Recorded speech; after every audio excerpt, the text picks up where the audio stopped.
Assalamualaikum warahmatullahi wabarakatuh. Halo teman-teman semua, selamat datang kembali ya di channel aku. Channel yang akan mengulas berbagai kisah misteri, kasus kriminal hingga sejarah. Nah, dari kemarin kan aku membahasnya itu kasus yang berat-berat terus kan ya. Sesi kali ini aku akan membahas cerita yang ringan-ringan aja dulu, oke? Tapi sebelum kalian menonton, mohon keikhlasannya untuk like, subscribe, dan komen ya, agar channel aku ini bisa terus berkembang dan menyajikan cerita-cerita yang menarik lainnya. Oke, nggak usah berlama-lama, langsung aja ke ceritanya.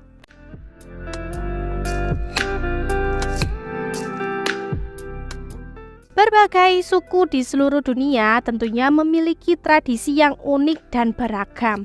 Apalagi tradisi yang berkaitan dengan prosesi pernikahan. Ya, seperti yang kita ketahui di Indonesia aja, banyak sekali tradisi yang berasal dari berbagai suku yang masih dipraktekkan di era modern saat ini. Dan pembahasan kita kali ini adalah suku Mosuo yang berada di Cina Barat. Salah satu suku yang dikenal unik karena tradisi pernikahannya. Oke, daripada penasaran, langsung aja kita bahas. Yunnan adalah sebuah provinsi yang terletak di bagian barat daya Cina, di sebelah timur kaki Gunung Himalaya. Tepatnya di area sekitar Danau Lugu yang berbatasan langsung dengan wilayah Tibet. Di sana terdapat sebuah suku kuno yang warganya berasal dari keturunan umat Buddha Tibet yang menganut kepercayaan animisme, yang dimana mereka ini meyakini bahwa benda-benda di sekitar mereka memiliki roh dan jiwa yang dianggap sebagai pelindung dan pembawa berkah. Suku ini adalah suku Mosuo. Suku Mosuo memiliki tradisi dan kultur yang sangat unik, berbeda dari kehidupan masyarakat modern tentunya.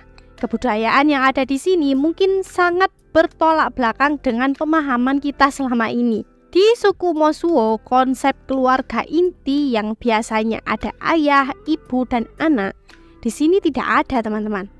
Jadi di dalam sebuah keluarga itu hanya ada ibu dan anak tanpa keberadaan seorang ayah. Dalam tradisi masyarakat Mosuo, para wanita di sana tidak mengenal istilah suami karena pernikahan tidak ada dalam kultur mereka. Struktur keluarga dalam keluarga Mosuo hanya terdiri dari seorang ibu, anak, dan nenek. Terus jadi seorang suami tuh terus suku Mosuo menerapkan sistem matriarki, di mana garis keturunan dan kepemimpinan berasal dari pihak ibu. Ketika anak lahir, anak perempuan akan mewarisi semua peninggalan ibunya. Ibu memiliki hak penuh untuk mengatur kehidupan anak-anak mereka tanpa campur tangan dari ayah kandung mereka. Wow, jadi emang gak dipergunakan ya kayaknya lagi-lagi di sini. Nah, suku Mosuo juga dikenal sebagai kerajaan perempuan karena semua keputusan penting diambil oleh wanita, sehingga peran wanita jauh lebih dominan dibandingkan pria. Dalam suku ini, wanita telah memimpin selama 2000 tahun. Jadi mereka ini memiliki hak penuh untuk mengambil keputusan daripada pria. Jadi lebih dominan wanita ya semuanya itu. Seperti halnya suku-suku lain yang tersebar di seluruh dunia, suku ini juga memiliki tradisi yang khas. Dalam masyarakat Mosuo, pernikahan dipahami melalui konsep yang mereka sebut aksiyah, yang berarti pernikahan berjalan. Jadi wanita di suku Mosuo ini memiliki kebebasan untuk memilih pasangan tidur mereka tanpa adanya ikatan pernikahan. Wanita Mosuo yang sudah dianggap dewasa biasanya ini mulai usia 13 tahun, teman-teman. Mereka kemudian dapat mengundang pria dan memilih siapapun yang mereka kehendaki untuk berhubungan. Dan itu pun tanpa terikat oleh pernikahan. Nah, kumpul kebo dong ya kalau di sini namanya. Dan hubungan ini bisa berlangsung hanya dalam 1 malam. Mereka juga diperbolehkan untuk mengundang pria yang berbeda setiap waktu tanpa ada larangan. Wah. Oleh karena itu, tidak jarang seorang pria bisa masuk ke kamar wanita untuk bercinta dan kemudian pergi setelah selesai. Tapi cocok tanam langsung pergi. Aduh. Dan pihak keluarga yang mengetahui juga tidak akan ikut campur. Begitu juga dengan tetangga-tetangga mereka. Meskipun sudah menjadi hal yang sangat umum, mereka ini dilarang menyebut siapa saja yang pernah tidur bersama dengan mereka. Malah didukung ya ini.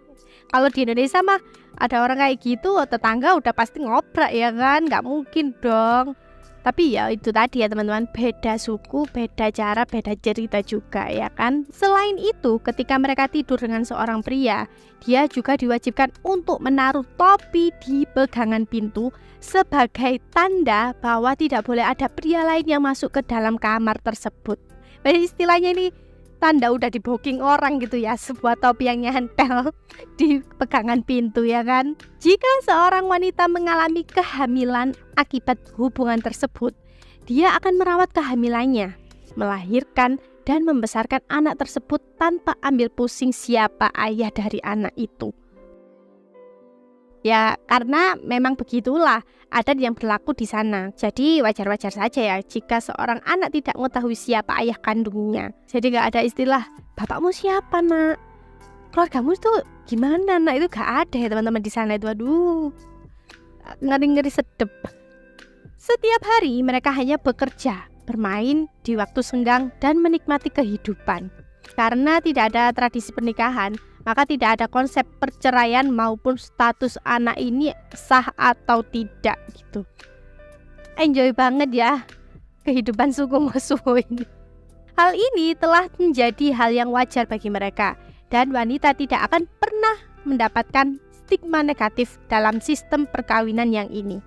Karena mereka tidak mengenal konsep perzinahan atau istilah anak haram. Dan uniknya lagi, anak-anak mereka ini tumbuh tanpa kehadiran sosok ayah. Seorang ibu akan mengurus anaknya sendiri, dan yang paling berperan adalah saudara perempuan dari sang ibu yang boleh membantu untuk merawat anak tersebut. Sementara itu, ayah dari anak tidak diizinkan untuk mencari nafkah, tinggal bersama maupun mendidik anaknya. Lalu bagaimana ya fungsinya laki-laki di sana ya kan? Jadi pria dalam suku ini hanya bisa berpartisipasi membesarkan anak mereka melalui saudara-saudara perempuannya tadi. Anak perempuan dianggap lebih unggul dan berperan sebagai kepala keluarga. Mereka memiliki hak penuh untuk mewarisi lahan dan tanggung jawab dalam pengasuhan anak. Meskipun masyarakat Mosuo lebih cenderung menginginkan anak perempuan, mereka tetap memberikan kasih sayang yang sama pada anak laki-laki mereka. Jadi tidak ada sistem pilih kasih ya, walaupun memang suku Mosuo ini dominan dikendalikan oleh para perempuan, oke? Layaknya ibu rumah tangga, di dalam rumah mereka bersih-bersih, mencuci dan memasak seperti ibu rumah tangga biasanya ya. Sedangkan di luar rumah mereka juga bekerja untuk mencukupi kebutuhan. Dan pekerjaan mereka rata-rata adalah bertani, berdagang, dan nelayan di danau. Sedangkan untuk kepala keluarga, peran ini diisi oleh sosok yang disebut Ami. Dia adalah perempuan paling tua di rumah, alias nenek. Nah, nenek adalah orang yang paling berkuasa di rumah. Dia bebas menentukan segala keputusan dalam keluarga, termasuk memilih pewaris harta dan rumah mereka. Hal ini dianggap sangat wajar karena wanita dalam suku Mosuo memiliki posisi dan peran yang lebih dominan. Sementara itu, laki-laki diberi tanggung jawab untuk menggarap tanah, membangun tempat tinggal, menyembelih hewan ternak, dan mempersiapkan upacara pemakaman jika diperlukan. Dan yang lebih unik lagi, para laki-laki di sana itu ditugaskan untuk memancing. Aneh kan teman-teman? Nah, mereka umumnya tidak memiliki pekerjaan tetap dan lebih banyak menghabiskan waktu untuk nongkrong dan bersantai. Dan lebih sering kali hanya fokus pada kehidupan malam yang berkaitan dengan hubungan intim.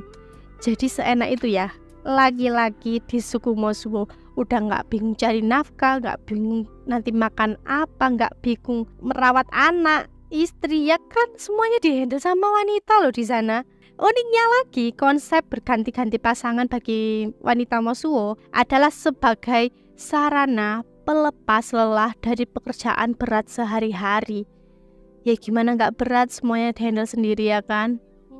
Berbagai sumber mengatakan bahwa tradisi ini merupakan salah satu peninggalan sejarah.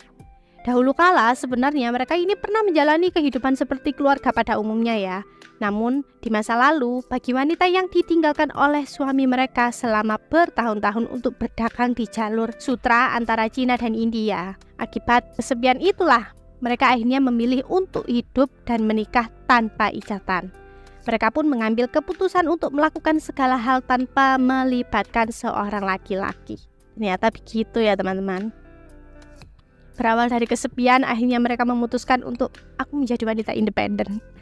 Sejak tahun 1970, pemerintah telah berusaha mendorong komunitas Mosuo untuk mengubah kebiasaan mereka. Usaha ini bertujuan agar mereka berinteraksi dengan masyarakat modern ya. Dengan harapan generasi muda perempuan dari suku Mosuo ini dapat menjalani pernikahan resmi dan membangun kehidupan keluarga layaknya masyarakat pada umumnya. Dan seiring berjalannya waktu, tradisi ini akhirnya mulai memudar karena banyak penduduk asli yang meninggalkan daerah mereka, serta banyaknya imigran yang datang. Dengan adanya tradisi ini, banyak pengunjung yang datang ke suku ini untuk mengenal adat dan kebudayaan suku Mosuo. Nah, selain itu, suku Mosuo memiliki warisan budaya yang beraneka ragam. Mereka tetap menjaga tradisi-tradisi kuno mereka, seperti menyanyi, menari, bercerita, serta merayakan berbagai festival, termasuk festival gunung, festival api, dan festival bunga. Wah, bener-bener enak ya kalau jadi laki-laki di suku Mosuo ini. Banyak diuntungkan, ya kan? Kalau pendapat kalian bagaimana teman-teman tentang suku Mosuo ini? Jangan lupa tulis di kolom komentar ya. Oke, cukup sekian pembahasan kali ini. Tentunya masih banyak ya detail yang belum aku ceritakan di dalam video ini. Dan jika kalian mau mengkoreksi ataupun punya pendapat yang lain, tulis di kolom komentar, oke? Sampai di sini video kali ini. Sampai jumpa kembali di video selanjutnya. Wassalamualaikum warahmatullahi wabarakatuh.